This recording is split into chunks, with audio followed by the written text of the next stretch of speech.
Chapter 6 The Descent of the Savior. John stood on the edge of Yaldabaoth's false world, the weight of his responsibility pressing down on him. The vision of souls trapped in endless cycles of desire and ignorance haunted him. The light of Gnosis flickered within him, but he knew that for many souls it remained buried beneath layers of illusion spun by the Archon John. Had resolved to guide others toward liberation, but even as that resolve solidified, he sensed the journey ahead would demand more of him than he could yet understand. The figure of light reappeared, brighter than before, its radiance cutting through the oppressive atmosphere of the material world. John felt its presence not just as a source of wisdom, but as a comforting reminder of the pleroma, the true source. Still, there was an urgency in the figure's tone, as if the next revelation was crucial to the battle unfolding before them. The souls need more than a guide, the figure began, its voice both gentle and firm. They need a savior. The struggle they face is not simply one of knowledge. It is a struggle to remember, to see past the illusions that have bound them for so long. Sophia's light is within them, but it is faint, and they cannot fully access it on their own. The Savior must descend, one who can awaken that light, who can reignite the divine spark and guide them back to the pleroma. John's heart quickened. He had heard of such figures in ancient texts, being sent from the higher realms to deliver souls from the bonds of ignorance. Could such a savior truly enter this world? And what hope could one being bring against the formidable power of the archons? The savior comes, the figure said, as if answering his unspoken question. But not as a conqueror, not as one who seeks to rule. The Savior descends from the pleroma in humility and wisdom, bearing the light that Yaldabaoth and the Archons cannot comprehend. The souls who are ready will see this light and begin to remember. But the path is not easy.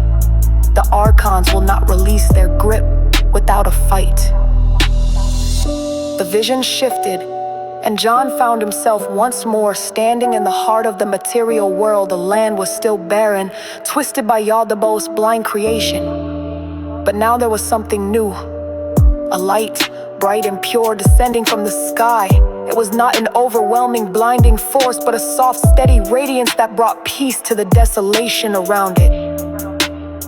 John's eyes followed the light as it touched the ground, transforming the landscape where it fell. The ground, once dry and cracked, began to bloom with life. Souls, wandering aimlessly through the false world, paused in their tracks, their heads turning toward the light as if sensing something long forgotten. "What is this?" John asked, his voice filled with awe.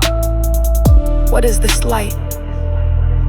"This is the Savior," the figure replied, its tone filled with reverence. "The one sent from the pleroma. The Savior's descent signals the beginning of awakening for those who are ready." The souls, though still bound by the Archon's illusions, sense the truth in this light. It stirs something deep within them, a memory of the pleroma, of their true home. John watched as the light coalesced into a human form. The Savior stepping gently into the world. The Savior did not appear in splendor or majesty, but in quiet humility, as one who came not to command, but to teach. John could feel the Savior's presence radiating not just light, but compassion. A deep love that seemed to reach into the very hearts of the souls around them. The souls whose light had been dimmed by the Archons began to stir more fully now. John could see the flicker of recognition in their eyes as they looked toward the Savior, their steps hesitant but filled with a new sense of hope. The Savior spoke to them. And though John could not yet hear the words, he felt their power. The words carried not just knowledge, but a deep, transformative truth. The souls were awakening.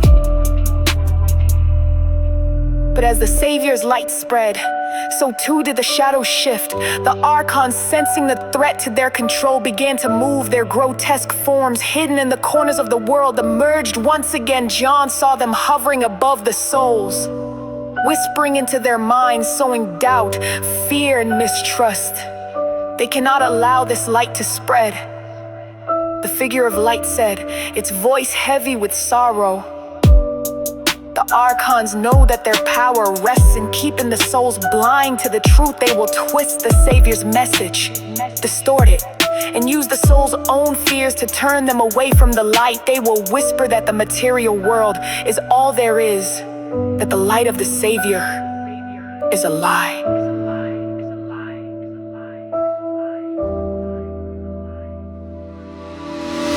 John's anger flared as he watched the archons work. They whispered lies into the ears of the souls, telling them that the path of Gnosis was dangerous, that the light would lead them to suffering, not freedom. Some souls faltered, their hope dimming as the archons' voices grew louder.